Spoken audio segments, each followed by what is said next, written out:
Hello readers, welcome. इसलिए हम लोग बात करने वाले हैं कि 27 मार्च को हम लोग ट्रेडिंग कैसे प्लान करेंगे। प्लस हम लोग सोचने वाले हैं कि नेक्स्ट वीक के हम लोग प्लानिंग कैसे करेंगे ट्रेडिंग के अंदर। ठीक है, देखो इस वीक के अंदर अपने को अच्छे खासे ऑप्शंस के अंदर पैसे मिले हुए हैं, इतने खास नहीं जैसे लास्ट वीक में मिले, बट एक ठीक ठाक अपने को यहाँ पे पैसे मिले हुए हैं। एक प्रॉफिटेबल वीक अपने को मिला हुआ है ये वाला, जो कि सिर्फ लेवल्स के ऊपर काम करना था। क्योंकि देखो अपने पास रेंज फिक्स थी, 17,200 के ऊपर 230 के ऊपर निकलेगा तो ही ब्रेकआउट होगा, एंड 16,800 होगा तभी ब्रेकडाउन होगा। एंड अभी आपको सेम बोलूँगा कि यही अपने पास रेंज निकल के आने वाली है।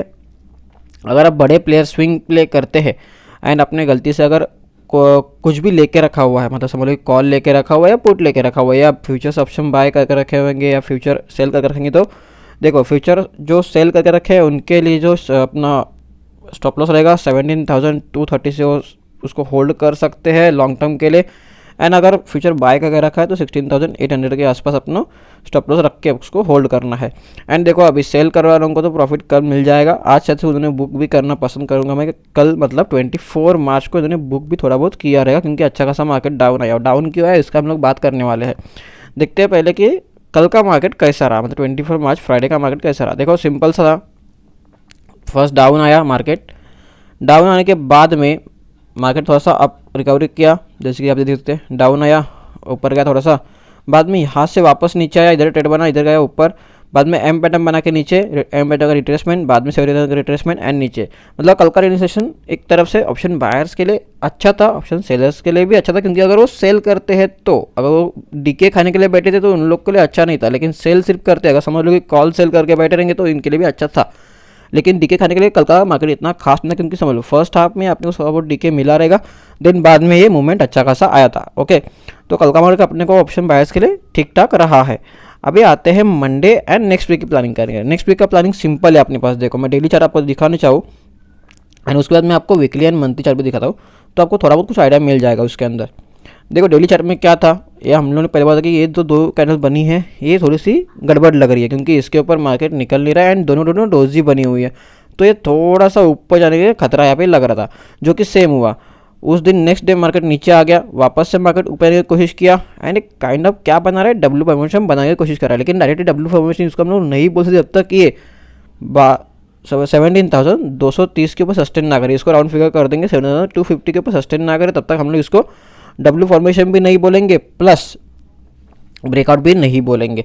सस्टेन होना जरूरी है, क्योंकि आप लोगों ने बहुत बार देखा है कि 250 ब्रेक करता है, 200 ब्रेक करता है, लेकिन उसके बाद में मार्केट नीचे आता है। सस्टेन होना जरूरी होता है। अगर आप स्विंग के लिए प्ले करते हैं तो आपको डेली टाइम फ्रेम के ऊपर आपको सस्टेन होना जरूरी है। एंड आपका अगर समझ लो इंट्रा या ऐसा कुछ भी प्ले करते हैं तो 15 मिनट्स के ऊपर या 5 मिनट्स के ऊपर भी आप उसको सस्टेन होना जरूरी समझ सकते हैं। एंड अगर कंफर्मेशन आपको चाहिए, जैसे कि आपको समझ लो कि तो वीकली हम लोग अगर प्ले करना चाहते हैं तो 1 आवर के ऊपर कंफर्मेशन लेना ज़रूरी हो जाएगा। ये आप दिमाग में फिक्स रख लो, क्योंकि अगर ब्रेकआउट कंफर्मेशन चाहिए तो 1 आवर की कैंडल क्लोजिंग उसके ऊपर होनी ही चाहिए। उसके बाद में रिट्रेसमेंट मिलेगा, देन बाद में ऊपर क्लोजिंग करेगा, मतलब निकल जाएगा, तो ये अपने को कंफर्मेशन मिलता है। सिंपल एंड सरल लॉजिक है इसके अंदर। ठीक है, अभी आते हैं हम लोग इसको वीकली चार्ट के ऊपर। वीकली चार्ट में क्या बोल रहा है मार्केट। देखो वीकली के अंदर अपने को एक क्लियर ट्रेंड दिख रहा है कि डाउन ट्रेंड दिख रहा है अपने को, जो कि यहाँ पे दिख रहा है अपने को डाउन ट्रेंड क्लियरली है। ये डाउन ट्रेंड कब ब्रेक होगा आपको पता है, 17,230 के ऊपर ब्रेक होगा, तब तक हम लोग क्या करने वाले, सेल ऑन राइज ही करने वाले हैं। जब भी करेंगे तो सेल ऑन राइज ही करने वाले हैं। एंड अभी देखो ये अगर मैं मंथली चार्ट दिखाऊँ तो आपको ऐसा कुछ दिखेगा जिसके अंदर आपको थोड़ा सा एक नॉलेज मिल सकता है। मंथली में क्या है, ये मंथली के बाद हम लोग ट्रेड नहीं करते, लेकिन इसको हम थोड़ा सा एनालिसिस के लिए यूज़ कर सकते हैं। मंथली के अंदर तो कभी ट्रेड नहीं करते। देखो यहाँ पे क्या हुआ है, 4 कैंडल ग्रीन बनी हुई है मंथली के अंदर, जो कि 2001 के बाद में 4 कैंडल के बाद में 5th कैंडल कभी रेड नहीं बनी है, वो ग्रीन में ही क्लोज हुई है। क्या ये इस बार भी ऐसा होगा, नॉट श्योर, क्योंकि जो ट्रेंड है वो निगेटिव अच्छा खासा है, दैट्स वाई। ठीक है, लेकिन आपको और एक बात समझनी आनी चाहिए इसके अंदर, जो अपना यूएस है, यूएस के अंदर हम लोगों ने ब्रेकआउट पकड़ा हुआ था बहुत पहले ही, अगर आप ध्यान दे तो ये वाला ब्रेकआउट हम लोगों ने पकड़ा हुआ था। ठीक है, तो ये क्या चल रहा है, रिट्रेसमेंट चल रहा है क्या, यस बोल सकते हैं। लेकिन यूएस का ब्रेकआउट हम लोग कब बोलेंगे, जब ये 13,000 के ऊपर सस्टेन कर देगा ना अभी, तो ये कंफर्म हो जाएगी एक ट्रेंड अपने पास भी रिवर्सल हो रहा है, डाउन ट्रेंड खत्म करके ऊपर आने की कोशिश कर रहा है। तब तक हम लोग क्या करेंगे, सेल ऑन राइज ही करने वाले हैं। सिंपल सा लॉजिक, इसके अंदर कोई भी गड़बड़ करने की जरूरत नहीं है। तब तक अपने पास 17,230 है, तब तक हम लोग सिर्फ सेल ऑन राइज ही करने वाले। एंड ये वीकली का भी हो गया इसका, क्योंकि अपने पास लेवल्स तो आ चुके हैं, ठीक है।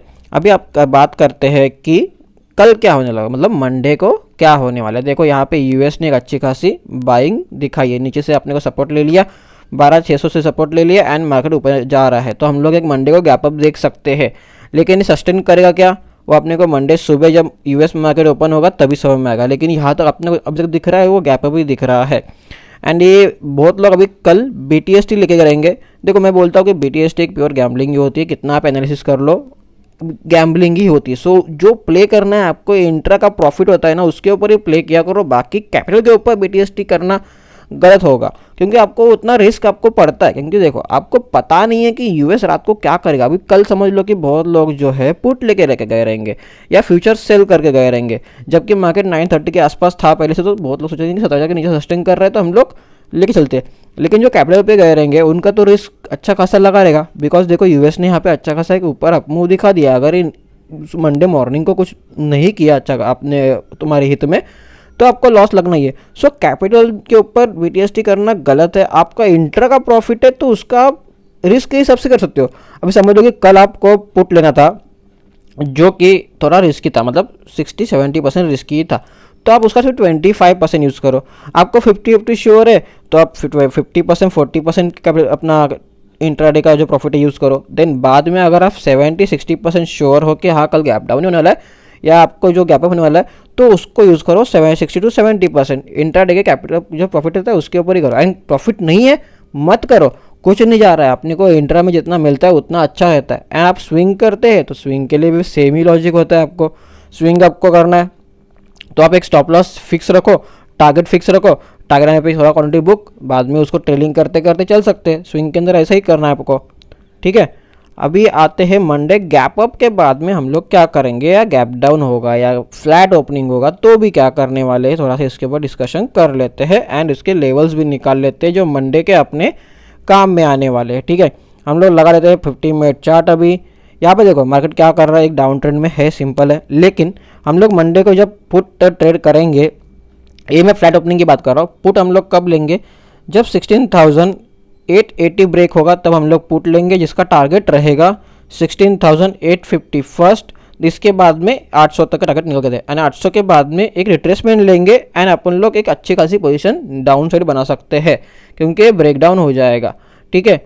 एंड अभी हम लोग बात करते हैं अपर साइड के लिए। अपर साइड हम लोग ट्रेड कब करेंगे, जब 16,950 के ऊपर मार्केट सस्टेन करेगा तो 17,000 तक का एक कॉल हम लोग ले सकते हैं, जो कि थोड़ा सा रिस्की होगा क्योंकि डाउन ट्रेंड है तो हम लोग अपोजिट ट्रेंड में जा रहे हैं, इतना बात आपको ध्यान में रखना है, ठीक है। एंड बाद में बाद में अगर 17,000 से अपने को रिजेक्शन मिलता है तो हम लोग उसको डाउन ट्रेड कर पकड़ सकते हैं। 17,000 ब्रेक करने के बाद में 17,000 से लेकर 17,030 तक कोई ट्रेड नहीं करेगा, बिकॉज देखो ये थोड़ा सा फेज जो रहता है वो स्लो फेज रहता है एंड इसके अंदर मार्केट ट्रैप करता है। तो 17,030 के ऊपर हम लोग ट्रेड करेंगे, उसके ऊपर टारगेट जो रहेगा 17,080 एंड उसके ऊपर 120 एंड 120 के बाद में 120 से लेके 140 के बीच में वापस ट्रेड नहीं करने का है। उसके बाद में टारगेट जो रहेगा 180 एंड 200 तक के टारगेट अपने को मिलते हैं। सिंपल, ये जो जोन होते हैं ना उसके अंदर आपको मार्केट ट्रैप करता है, उसके बीच में ट्रेड ना करना ही अपने लिए भला ही रहता है, सिंपल। एंड अगर सपोज कि बड़ा गैप अप हो गया, मतलब 17,000 डायरेक्टली आ गया, तो भी क्या होगा, तो भी हम लोग 17,030 ब्रेक करने का वेट करेंगे, उसके बाद में ही ट्रेड करेंगे। उससे ही बड़ा गैप अप हुआ तो क्या करेंगे, आज का जो देखो रेजिस्टेंस था 17,100 का, उसको ब्रेक करके सस्टेन करने का वेट करेंगे, या तो 120 ब्रेक करने का वेट करेंगे। आप अगर वेट एंड वॉच करोगे तो आपको प्रॉफिट मिलेगा ही मिलेगा एंड अच्छा आपको ट्रेड मिलेगा तो ही आपको प्रॉफिट मिलने वाला है। आप अगर हर ट्रेड को पकड़ने जाओगे ना तो आपको नहीं होता है। हर ट्रेड पकड़ने का मैं अपने जो ग्रुप है व्हाट्सएप के ऊपर उनको बोलता हूँ कि हर ट्रेड पकड़ो, अगर आपके रिस्क रिवॉर्ड में बैठ रहा है तो उसको पकड़ो। जैसे कि आज का तो हमने बात की, आज हम लोग को 6 ट्रेड मिले एंड 6 में एक भी एसएल नहीं गया। हमारा कोई प्रीमियम ग्रुप नहीं है, मैं सिर्फ लर्निंग के पर्पज से उनको बोलता हूँ। प्रीमियम ग्रुप हमारा नाम का कुछ भी नहीं होता है, ठीक है। हमारे पास आज 5 मिनट्स के ऊपर 6 ट्रेड बने थे, वो हमने सब किए, क्लियरली बोलता हूँ सब किए एंड एक में भी एसएल नहीं गया। ये हर बार नहीं होगा ना। अभी 6 में से मेरे अगर 4 एसएल भी गए तो भी मैं अपना जो सेटअप है उसको तो मैं छोड़ नहीं सकता, क्योंकि सेटअप ही मुझे प्रॉफिट दिला के देगा। अगर मुझे सेटअप के ऊपर भरोसा है, मैंने खुद उसको टेस्ट किया हुआ है, तो उसके ऊपर मैं भरोसा रखूंगा ही रखूंगा। क्लियर है, ठीक है। अभी आप देखो 6 ट्रेड कैसे बने थे, 1 2 3 4 5 एंड ये वाला एक ट्रेड था 6th। यहाँ पे अपने को 6 ट्रेड मिलते हैं ऐसे, जिसमें एक भी एसएल नहीं गया था। लेकिन सब ने ट्रेड नहीं किए रहेंगे क्योंकि उनका रिस्क रिवॉर्ड नहीं बोला रहेगा। ये फर्स्ट ट्रेड का रिस्क था 30 से 40 पॉइंट का, वो हर कोई नहीं लेगा। क्योंकि जो स्मॉल जो आते हैं बंदे, जो स्मॉल कैपिटल लेके आते हैं, वो 30 पॉइंट का स्टॉप लॉस मतलब कि उनका कम से कम 750 से लेके 1000 रुपीज़ का स्टॉप लॉस हो गया। $2 करते तो 1500 रुपये का स्टॉप लॉस हो गया। वो हर कोई नहीं कर सकता है। इसमें हम लोग इसके अंदर आपको खुद जानना है कि मेरा रिस्क कहाँ पे कम है, मेरा रिस्क कहाँ पे ज़्यादा है, मेरा रिवॉर्ड कहाँ पे अच्छा मिल सकता है, आपको खुद जान के ही करना है। ठीक है, अभी आते हैं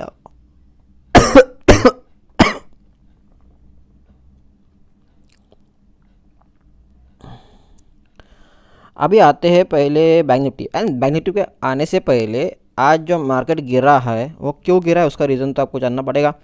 टैक्स जो है एफएनओ के ऊपर वो बढ़े गए हैं, इसलिए इसके अंदर भी कन्फ्यूजन है। देखो सिंपल मैं आपको बताता हूँ, मैं 1 CR के ऊपर 5000 था पहले, उसको 6250 कर दिया गया है। ये बात सिंपल समझ लो। लेकिन कन्फ्यूजन क्या हुआ था, गवर्नमेंट को लग रहा था कि भाई पहले हमारा टैक्स 1700 रुपये था, उसको उन्होंने 2100 रुपये कर दिया। लेकिन ये जो इनकम टैक्स आपको साइट चेक करोगे उसके ऊपर अब तक यही अपडेटेड है उसके ऊपर अब तक 1700 ही अपडेट है। दैट्स वाई उन लोगों को कन्फ्यूजन हुआ एंड उनको 2100 कर दिया। लेकिन पहले से ही 2017 के अंदर अपना टैक्स जो था वो 5000 कर दिया गया था।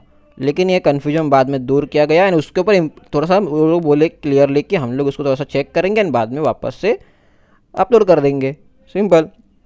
लेकिन कन्फ्यूजन की वजह से मार्केट ने नेगेटिविटी ले लिया एंड मार्केट नीचे आ गया, क्योंकि उसको तो यही पता चलेगा कि भाई कि हम लोग को टैक्स बढ़ रहे हैं, तो जो प्लेयर्स है वो लोग तो और नेगेटिव होके ही बैठे थे, उन्होंने सेल कर दिया, लो भाई नीचे एंड पैसा कमा लो।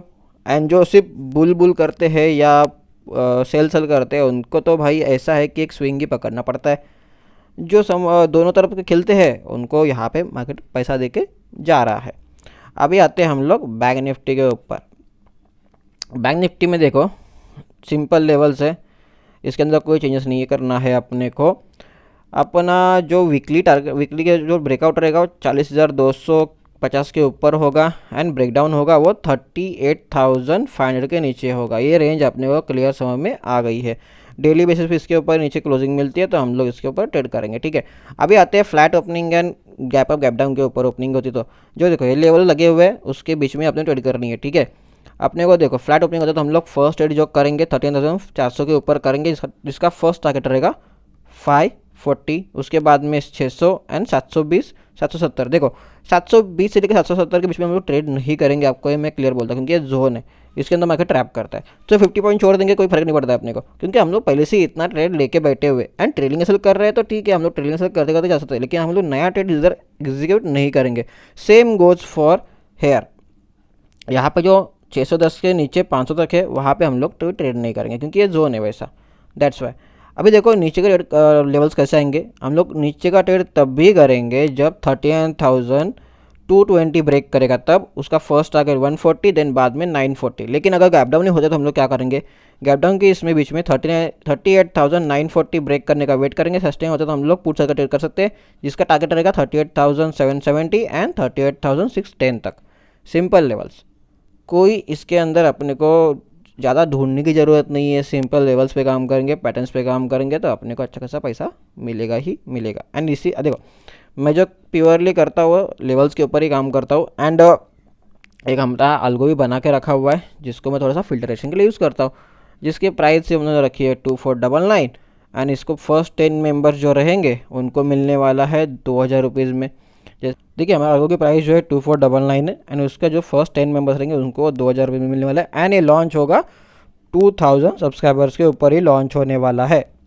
मोर डिटेल्स के लिए आप मुझे व्हाट्सएप में मैसेज कर सकते हैं, आपको डिटेल्स पूरी मिल जाएगी एंड डेमो में मिल जाएगा। ठीक है गाइज, चलो हम लोग यहाँ पे वीडियो ख़त्म करते हैं। Bye bye, take care and thank you.